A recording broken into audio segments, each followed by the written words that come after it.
The kid didn't even look at me when he tried to erase my entire career. He kept his eyes glued to the glowing laptop screen, one hand resting on the trackpad like he was ordering a coffee instead of detonating a man's life. The HR rep behind him held a printed packet with both hands, fingers white at the knuckles, like she was standing a little too close to a bomb. He cleared his throat, and I watched his Adam's apple bob above $1,000 shirt collar.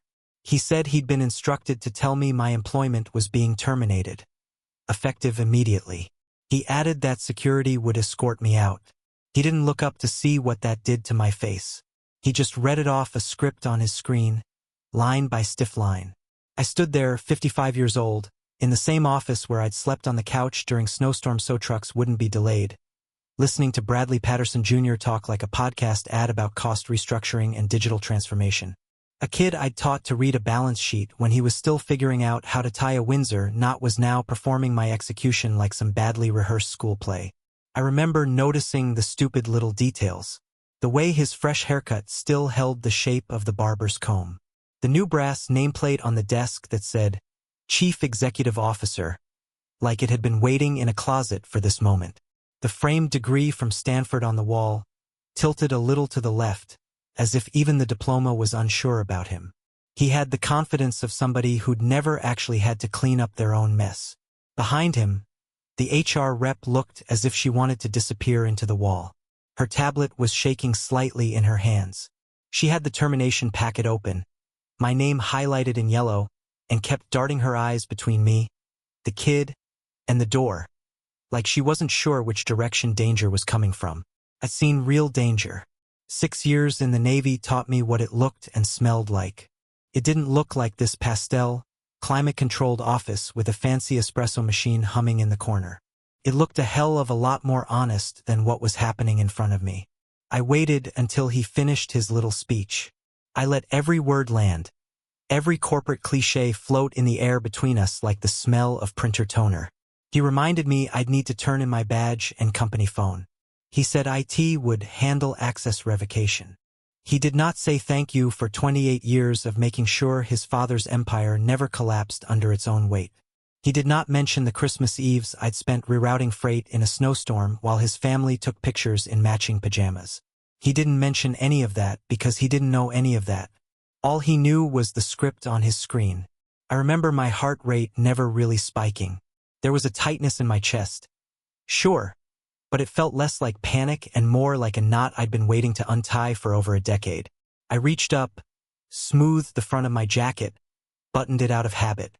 I pulled the worn plastic badge from the lanyard around my neck. There were tiny scratches on it from years of swiping past the same turnstiles. I set it on his desk, next to his new metallic pen that had the company logo engraved on it. I told him I understood. I didn't raise my voice. I didn't argue that he had no idea what he was doing. I didn't point out that the ink on his promotion documents was probably still drying while mine had been sitting in legal cabinets since before he hit puberty. There's a kind of calm you learn in the military and in logistics. When something goes catastrophically wrong, you can either freak out or you can follow the protocol you prepared years earlier. I'd spent half my life building protocols. He took my silence as submission. He finally looked up then, like he'd finished the hardest part of his day. He told me he hoped I'd understand the direction the company was going in. He said sometimes leaders had to make tough calls to move forward. That one almost made me laugh. In my head, I replayed a much younger version of this kid sitting in my office after college, asking me how to read a P&L statement one line at a time. Back then he'd called me Uncle Chuck, even though we weren't actually related. Somewhere along the way, between the internships abroad and the consulting jobs and the private equity circles, Uncle Chuck turned into Charles, and then into this legacy VP we need to move on from. I didn't tell him any of that. Instead, I gave him the one line that actually mattered. I told him I wanted to do this right, and that he should tell his father the board meeting in 3 hours was going to be interesting. He frowned, just a flicker across his face. The HR rep glanced up sharply, like she had the feeling she'd just heard a piece of a conversation she wasn't supposed to be in. The kid tried to shrug it off. He said he appreciated my professionalism, and that security would meet me at my office to facilitate my exit. Then he went back to his laptop, fingers already moving on the trackpad. Probably opening a new window to post something about change management on LinkedIn. I turned and walked out. The hallway felt longer than usual. Maybe because this time I wasn't walking to deal with a crisis, but away from one. Glass doors, framed posters about innovation, motivational quotes someone in marketing thought would impress clients. All of it looked like set dressing for a show I no longer had to star in. As I passed the open workspace, a few younger analysts kept their eyes locked on their screens with the intensity of surgeons. People know when something is happening they're not supposed to see. Peripheral vision becomes their best friend. One of the older dispatch coordinators, a woman I'd worked with for 20 years, glanced up for half a second. Her mouth tightened. She knew. She didn't say a word, but the look in her eyes said all of it. Anger, worry, and something like, "Please tell me this isn't as bad as it looks." The security guard waiting near the elevator was a big guy with kind eyes. He shifted his weight from one foot to the other like he hated his job in that particular moment. He told me he'd been asked to escort me out as a formality. I told him I understood. He muttered that he was sorry. I believed him. He didn't belong in this farce any more than I did. When the elevator doors slid open, I caught my reflection in the brushed metal. Silver at the temples, lines around the eyes, shoulders still squared even under the weight of a career that had just been streamlined. I looked less like a man being fired and more like a man leaving a ship he'd secretly rebuilt while everyone else argued over who got the captain's cabin. We rode down past floors I'd helped design when the company expanded, floors where I'd negotiated leases and coordinated contractors while the Patterson family was on vacation. I remembered late nights alone with spreadsheets and drafting software, making sure freight would move through our warehouses like blood through arteries. They'd called it scaling. I called it not letting people freeze waiting on their deliveries.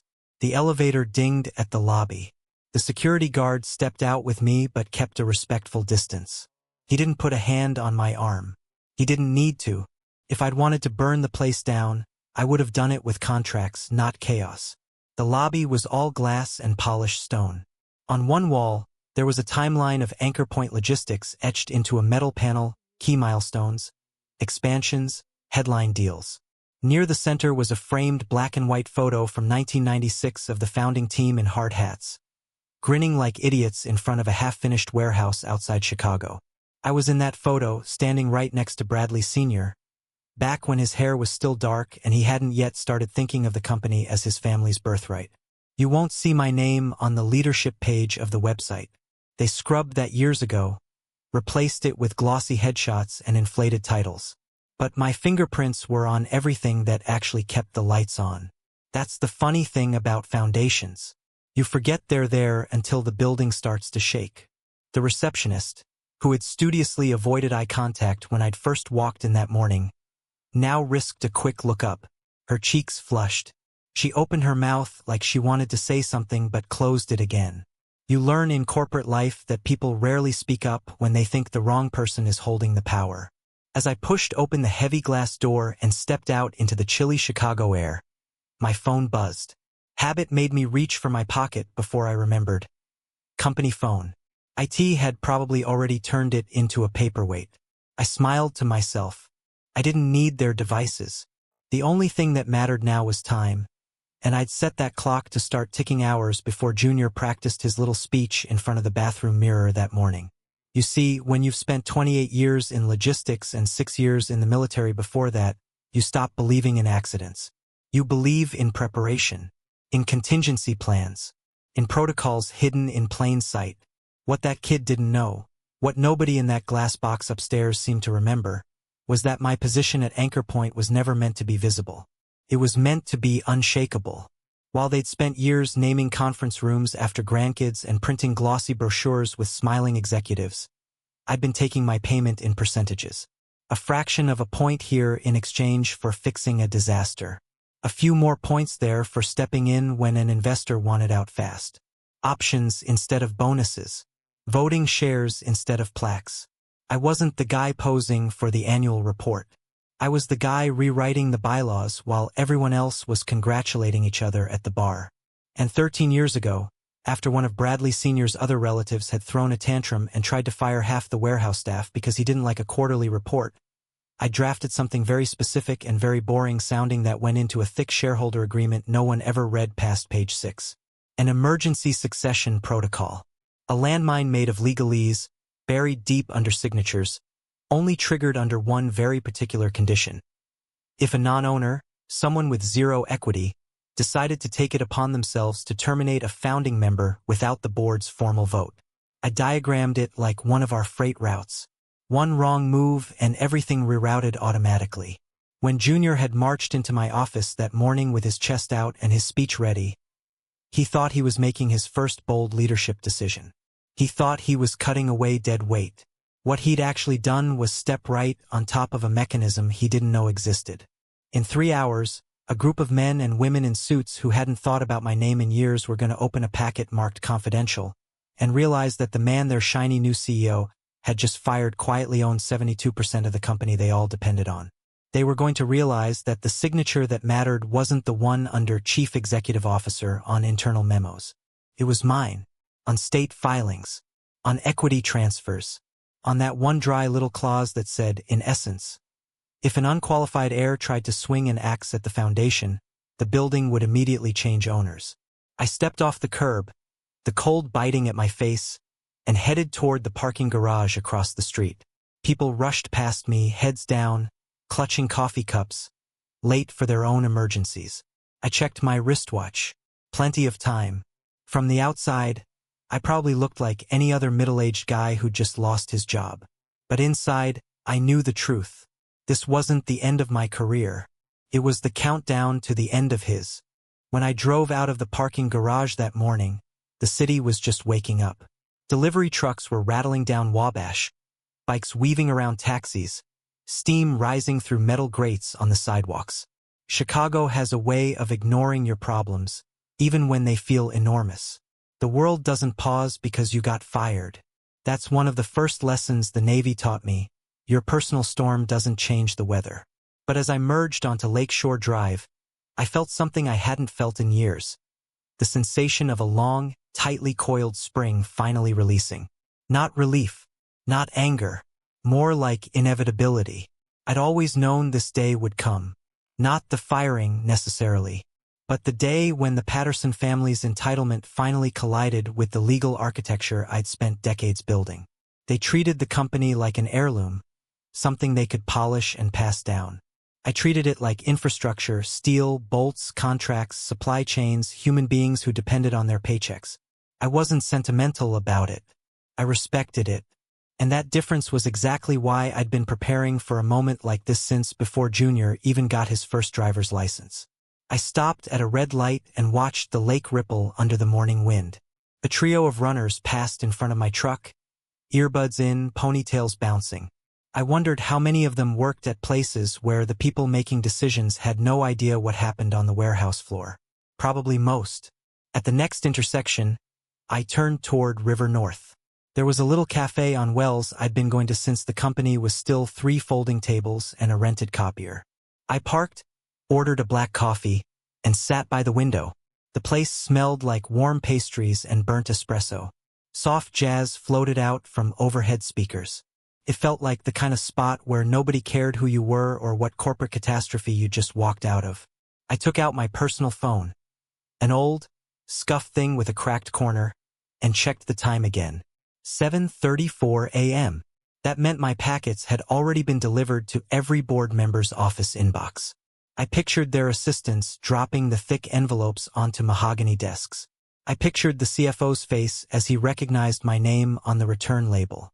The man hadn't spoken more than 3 words to me in 2 years unless he needed something signed, but he knew exactly how much I'd done for him. Knew exactly how many times I'd stopped investors from pulling their funding because he'd blown a forecast. He also knew exactly how dangerous it was to have my signature on anything they hadn't read carefully, because that meant I'd read it carefully enough for both of us. By now, he'd be flipping through the first pages. Equity statements, transfer history, state filings, notarized confirmations. A complete ledger of every share I'd quietly accumulated since 1996. And somewhere near the middle, sandwiched between 2 amendments that everyone had skimmed over at the time, He'd hit the section that mattered. Section 12B. Emergency Succession Protocol. He would read the first sentence, then reread it, then sit back in his chair and swear under his breath. He would remember the year it was added. After that disastrous episode when Bradley Sr.'s nephew tried to cut costs by firing half the overnight crew. He would remember the shouting match that followed, the investors calling for guarantees, the lawyers drafting a clause so airtight even a hurricane couldn't blow it open. And then he would remember who wrote the early drafts of that clause. Me. I took a sip of coffee. It was too hot, but it woke up the nerves behind my eyes. I looked out at the street, where a woman was struggling to parallel park a sedan half the size of the truck behind her. A cyclist tapped her window and yelled something through a bright orange scarf. The car jerked forward, then back again. Even that chaos felt more coordinated than the corporate mess Junior had just created. My phone buzzed. A message from Ramon, one of our long-haul drivers. Heard something happened. You good boss? I stared at the words for a second. The drivers always called me boss, even though technically I hadn't held an operational leadership title in years. But you can't rewrite culture in a memo. Those guys trusted me because I'd ridden along with them through snowstorms, fixed busted trailer locks with my own hands, and fought for hazard pay when the Patterson family wanted to optimize expenses. I typed back, I'm fine. Stay focused on your route. We'll talk soon. He didn't ask for details. He didn't need to. A second message came through, this time from Kayla in warehouse operations. Tell me the rumor isn't true. They didn't actually. I didn't respond. Not yet. Because within a few hours, every employee in that company would know exactly what had happened, and more importantly, what was going to happen next. I finished my coffee, sat there a few minutes longer, then took a deep breath and opened the folder I'd brought with me. It wasn't thick. Just a handful of documents I needed to review one more time before the real fight started. The first was a list of board members' names, interests, vulnerabilities. I compiled it over years, not because I planned to use it, but because any good logistics officer knows who you can rely on and who you can't. The second was a copy of the Delaware filing confirming my majority stake. Not a flashy document. Plain, simple, effective. The kind of thing that didn't get attention until the moment it controlled everything. Then came the jewel. A signed, notarized, time-stamped trigger letter, dated that morning at 6:47 a.m., hours before Junior had strutted into my office with his little termination routine. I dropped off the letters myself at a courier hub on the south side, the kind of place where nobody asks questions as long as you pay for overnight priority and seal the envelopes properly. I hadn't wanted today to happen. God knows that. But I'd spent too many years watching this family treat a $450 million operation like it was a lemonade stand run out of their garage. I wasn't going to let the thousands of people depending on us lose their livelihoods because some privileged kid wanted to play CEO. I closed the folder, stood up, and left a tip on the table. As I walked back to my truck, I felt the wind off the river whip against my coat. It carried that late fall bite, the kind that hinted winter was coming fast. Chicago winters don't care if your life is falling apart. They'll freeze your tears before they hit the sidewalk. My phone buzzed again. This time, it was from an unlisted number. A number I recognized immediately. One of the board members. A man who usually only called me when he needed favors handled quietly. I answered. His voice came through tight, controlled, but I could hear the edges cracking. Chuck. Tell me I'm misunderstanding this packet. I didn't answer immediately. I let the silence settle, let him feel it. He inhaled sharply. Jesus, you're serious. I told you all 13 years ago, I said. If someone unqualified ever tried to take a swing at the foundation, the whole building would automatically shift back to the majority owner. Another pause. And you're the majority owner. Correct. Since when? Since before half the people on that board were hired. A long exhale. Papers rustled in the background. He was flipping through the file while talking. You realize this puts the entire company in emergency status. It was already in emergency status the moment they handed that boy the keys, I said. He lowered his voice. This is going to blow up. It already has, I replied. He didn't disagree. Then he said the words I'd been waiting for. The board has to meet within 4 hours. I know, I said. I'll be there. He hesitated again before hanging up. Chuck, what's your endgame? I looked out across the river as sunlight hit the water in scattered shards. Stability, accountability, and making sure no one ever fires half this company because of a tantrum. He didn't have anything to say to that. He hung up. I checked the time again. 8:03 a.m. By now, the calls were trickling in across the city and across 2 time zones. Assistants were knocking on boardroom doors, saying words like urgent and protocol and succession clause. Lunch meetings were being canceled. Flights rescheduled. Golf clubs abandoned mid-swing.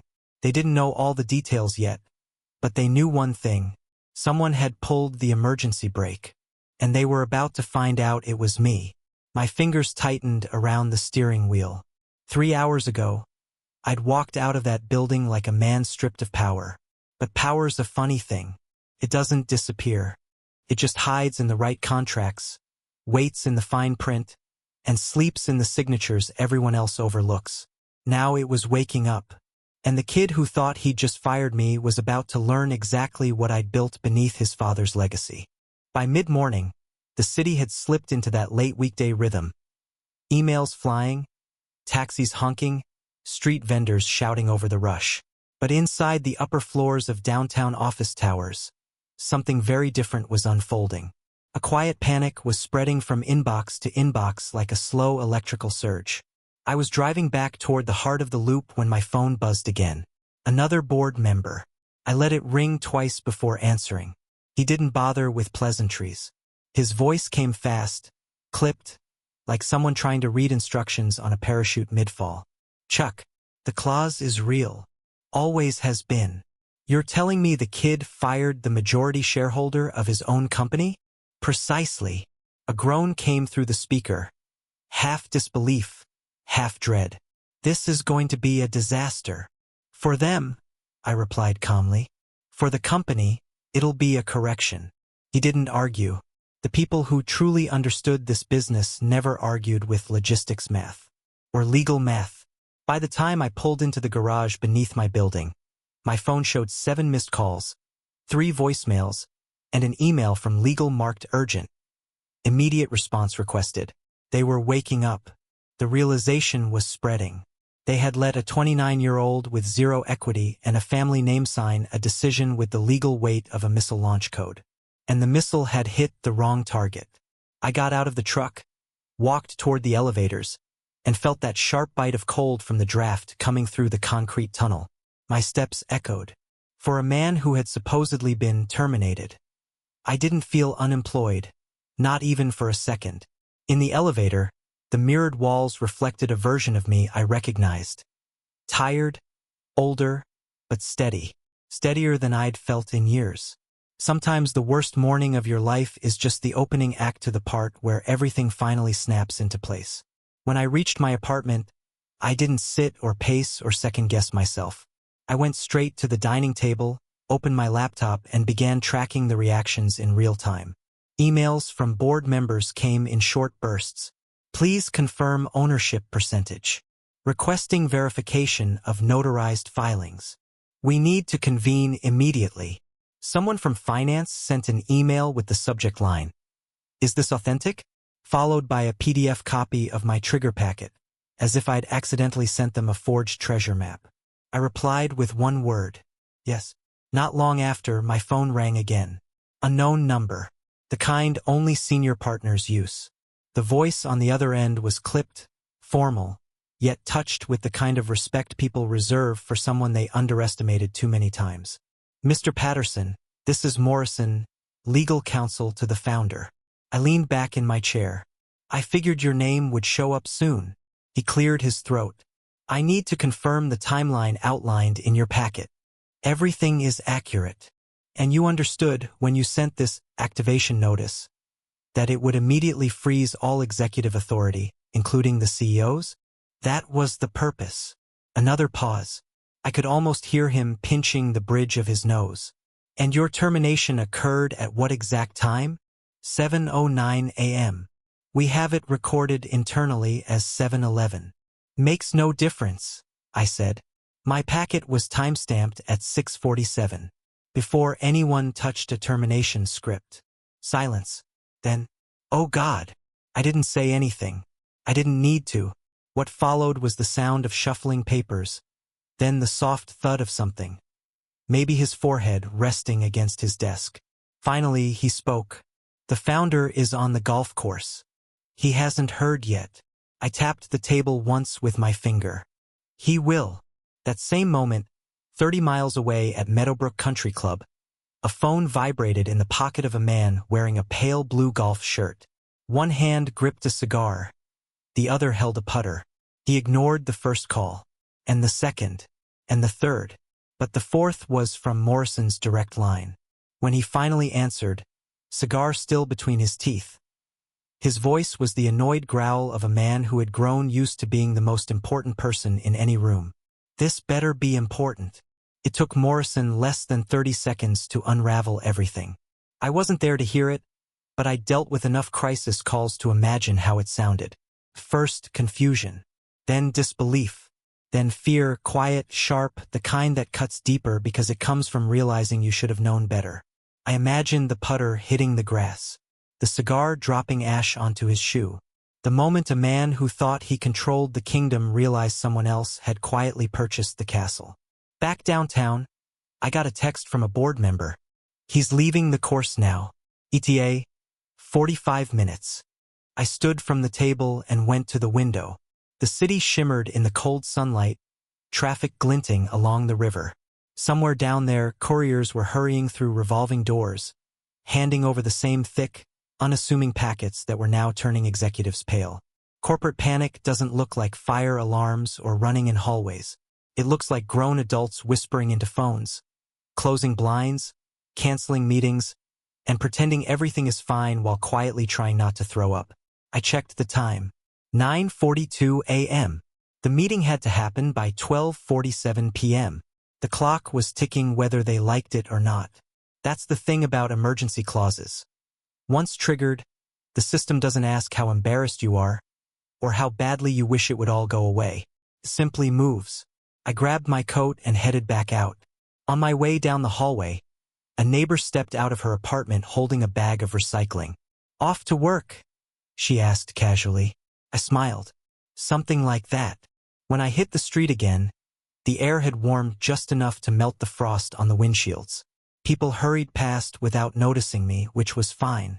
I'd spent most of my life being invisible by design. As I crossed Michigan Avenue, my phone buzzed with a notification from the company's internal messaging system, something I still had proxy access to through a back-end channel built years earlier. IT hadn't gotten around to revoking that yet. The notification was a screenshot from Junior's Instagram story. There he was, feet on the executive desk, a champagne bottle open beside him. Caption: first big move. Time to shake things up. Hashtags. Hashtag leadership, hashtag nextgen, hashtag build the future. He'd posted it 30 minutes after firing me. For a long second, I just stared at it. The audacity, the ignorance, the absolute lack of understanding about the gravity of his actions. It was almost impressive. Almost. Then another notification came in, this time from someone in the executive suite who had clearly seen the story and forwarded it to the board with the comment, "Is this real?" I kept walking, passing the fountain on the plaza, where water sprayed up in shimmering arcs. My phone rang again. This time it was the CFO's assistant. Her voice was trembling. "Mr. Patterson, they're already gathering. Legal is printing documents. People are running. I've never seen anything like this." "Good," I said softly. "It's about time they woke up. Are you coming in?" "In a little while." She hesitated, then lowered her voice. "Sir, people are scared. Whatever you set in motion, it's working." I stopped walking. I looked up at the 12th floor of the towering glass building across the river. "Tell them not to be scared," I said. "Tell them things are finally going back where they belong." She exhaled shakily, then whispered, "Thank God." The call ended. I slipped my phone into my pocket and continued walking toward the pedestrian bridge. Behind me, The skyline gleamed cold and bright. In front of me, near the office tower's revolving doors, board members were already entering the building one by one. Faces tight, steps fast, jackets unbuttoned from the rush. And somewhere high above, in a corner office he hadn't earned, Bradley Patterson Jr. was probably spinning in his leather chair, completely unaware that every email ding, every phone call, every shadow crossing the frosted glass outside his office was another piece of the noose tightening. Everything was shifting, quietly, legally, irreversibly. The emergency protocol wasn't theory anymore. It was alive. And the next time I stepped into that building, I wouldn't be coming in as the man they'd fired. I'd be walking in as the man they were all now waiting for. By the time I reached the lobby of Anchor Point Logistics again, the atmosphere had changed in a way you could feel in your bones. It wasn't loud, or frantic, or chaotic. It was worse, controlled silence. The kind that settles right before a storm hits, when everyone knows something bad is coming but no one wants to be the first to say it aloud. I walked through the revolving doors just as the security guard who escorted me out earlier looked up. For a moment, his eyebrows lifted. Surprise. Maybe relief. Then he straightened and nodded, respectful in a way he hadn't been allowed to show this morning. "Conference room A, Mr. Patterson," he said quietly. "They're waiting." Funny how fast the tone changes when people realize who actually holds the power. I stepped into the elevator. It climbed smoothly, past floors filled with people pretending they weren't trying to eavesdrop on the biggest corporate implosion this company had ever seen. Phones were out. Slack messages were exploding. Rumors were spreading faster than the truth could catch up.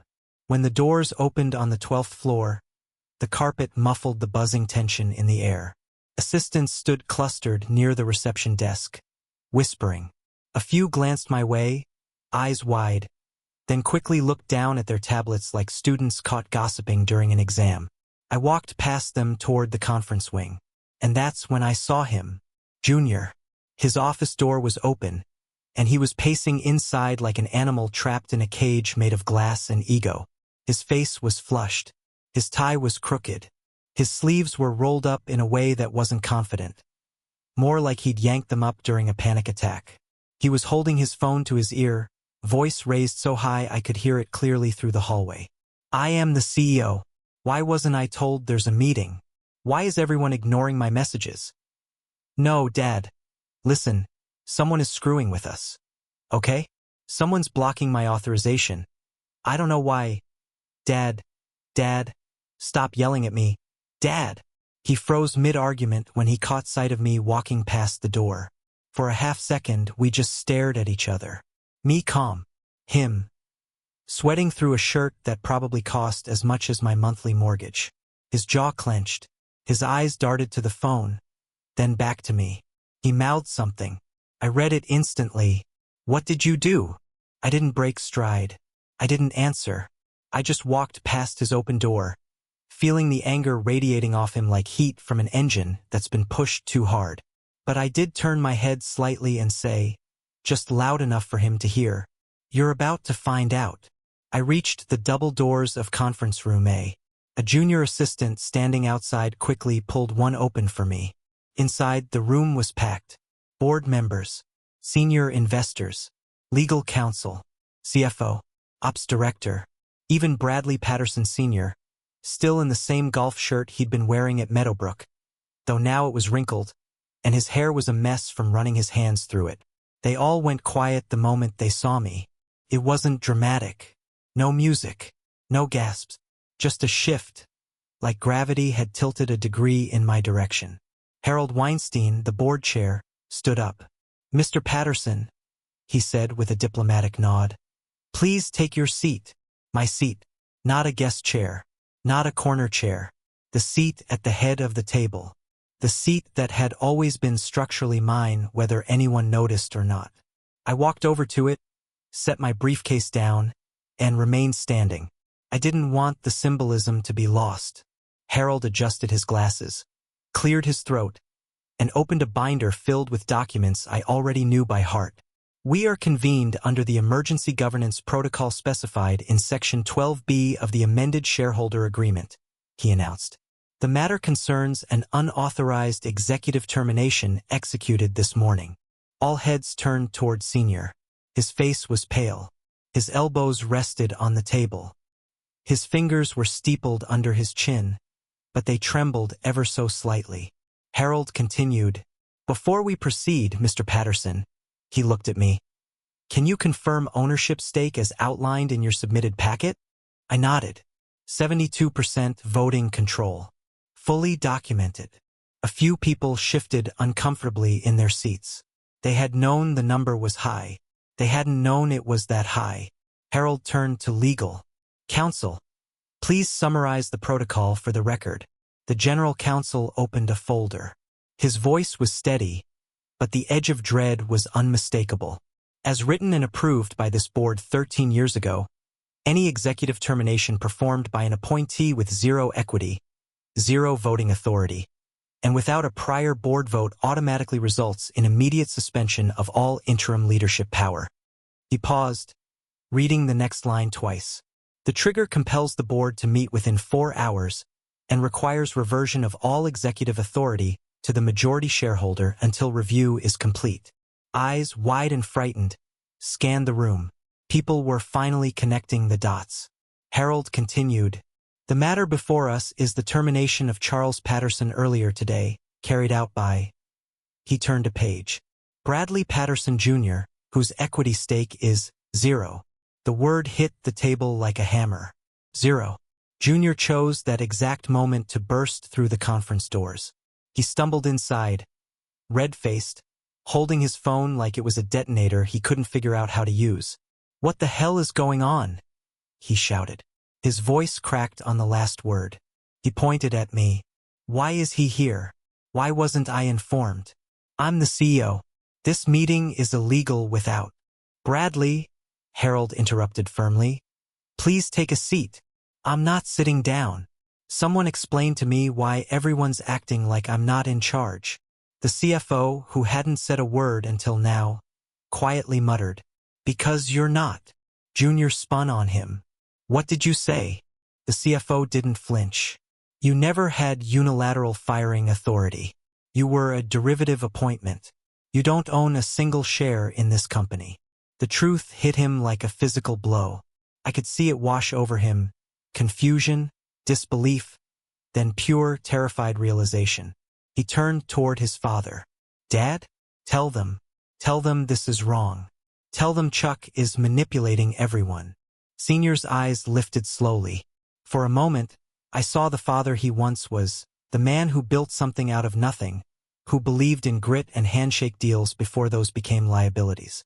But that man had been buried long ago beneath pride, ego, and the illusion that his bloodline guaranteed competence. He looked at his son and spoke with a voice that was both heartbreaking and strangely resigned. "Son, you fired the wrong man." Junior's face crumpled. "Dad, what does that even mean?" Senior swallowed hard. "It means Chuck owns the company." Silence. Dead, heavy silence. Junior's breathing went ragged. His voice dropped into a frantic whisper. No, you said." He pointed at the table. "You said this company was ours. You said I'd run it someday. You promised me." I stepped forward slightly, not aggressively, but with the weight of someone who'd carried the truth for too long. "It was never yours to inherit, Junior. Companies aren't birthrights. They're responsibilities." He shook his head violently. "This is ridiculous. This is a setup." Harold cleared his throat. "We have a motion on the table. A vote to rescind all executive appointments made within the past 48 hours, including Mr. Bradley Patterson Jr.'s appointment as CEO." Junior stared around the room, desperate. "You can't do this. Dad, tell them." Senior looked away. "Bradley, sit down." Junior didn't sit, but it didn't matter. Harold called the vote. "All in favor?" Hands rose, one by one, without hesitation. The CFO, operations director, investor reps, legal counsel, even Senior, after a long, painful moment, lifted his hand.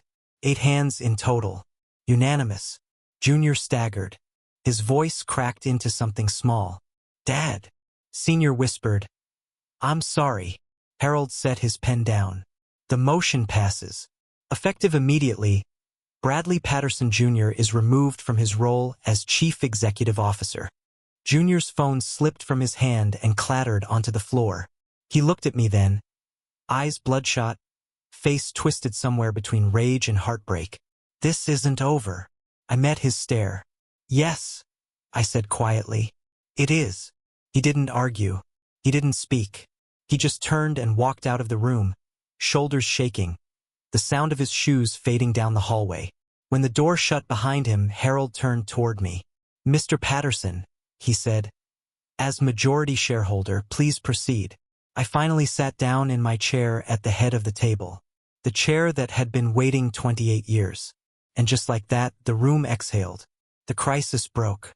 Balance restored. But it wasn't triumph I felt. It was something deeper, older, harder one. Responsibility. And as I opened my folder of prepared documents, ready to formally restructure the company I had quietly built in the shadows, I knew one thing for certain. This wasn't revenge. This was correction. When the doors closed behind Junior, the room felt heavier, not because of chaos, but because of clarity. Corporate power doesn't shift with shouting or smashed chairs. It shifts with signatures, with bylaws, with votes cast by people who suddenly remember what the rules actually say. Harold looked at me with the steady expression of a man who knew the storm had passed but the cleanup was just beginning. "Mr. Patterson," he said, "the floor is yours." For a moment I didn't move. I just sat there, letting the weight of the moment settle. 28 years of building, fixing, stabilizing. Of being the person called at 2 a.m. when a shipment froze in Wisconsin, or when an investor threatened to pull out over a typo in a quarterly report. I had never asked for the spotlight, but now the spotlight was unavoidable. I opened my briefcase, removed a single folder, and placed it neatly on the table. "This company," I began, "has survived recessions, supply chain crises, lawsuits, and 2 different generations of Patterson family drama. What it cannot survive is leadership built on entitlement instead of competence." A few board members nodded. Senior shifted uncomfortably but didn't disagree. I continued, "My proposal is simple. We return to stability, to clarity, to responsibility." Then I slid the first document forward. My voice stayed steady, not triumphant, not emotional, just resolute. "I'm assuming the role of chairman and chief executive officer effective immediately, as granted under the emergency protocol and reinforced by majority shareholder authority." No one objected. They knew they couldn't. More importantly, they knew they shouldn't. I turned to Senior. "You will remain president. You will report directly to me from now on." He nodded slowly, almost gratefully. The fight had drained out of him. He looked like a man who had finally stopped rowing upstream. "Understood," he said, his voice low. I believed him. He wasn't a bad man, just one who let the comfort of legacy dull his judgment. Next, I addressed the room as a whole. There will be no mass firings, no reorganizations to punish people, no retaliation. Our employees will not pay for the mistakes of leadership. A few shoulders dropped in relief. Even the ops director let out a breath he'd been holding for hours. "But," I added, "we will be rewriting succession procedures, compensation structures, performance evaluations. Nepotism stops today." Dead silence. Not disagreement, just realization. I closed the folder. "That's all I have." Harold straightened. "Then this emergency session is adjourned under Section 12B. Thank you all." Chairs moved. Papers gathered. People stood, speaking in hushed, cautious tones as they prepared to leave the room without making any sudden emotional movements. Nobody looked at me with fear or awe, just respect, the quiet kind built over decades and finally coming out of the shadows. As the last of them filed out, Senior lingered. When the door finally closed behind the others, he stayed seated across from me, elbows on the table, eyes fixed nowhere. For a long time, neither of us spoke. Finally, he said, "I never meant for it to get this far." I nodded. I know. I let family cloud my decisions, he added, rubbing his temples. Junior, he wasn't ready. Maybe he never would have been. I didn't respond. I didn't need to.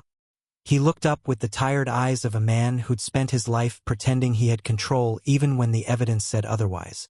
Thank you, he said quietly, for not letting him ruin what we built. I nodded once, then stood. Take the afternoon. Go home. Cool off. Tomorrow we work. He left the room without another word. When the door clicked shut, I finally allowed myself to exhale. The tension didn't dissolve. It settled deeper, like a new anchor dropping into place. I walked down the hallway toward my old office. The one Junior had taken over for his so-called innovation lab. The door still had his temporary nameplate on it. But on the door next to it, the office where I had spent 15 years keeping this company from falling apart, the original brass plate had been reinstalled. Charles Patterson, chairman and CEO. I didn't know who had rehung it or when. Maybe someone in facilities.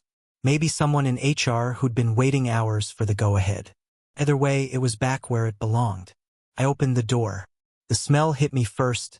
Faint coffee, printer paper, the trace of wood polish on the built-in shelves. My books were still there. My framed Navy photo.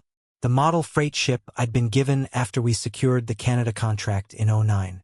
For a moment, the past 28 years washed over me like a slow tide. Then I sat down in my chair. Not Junior's chair. Not a hand-me-down. My chair.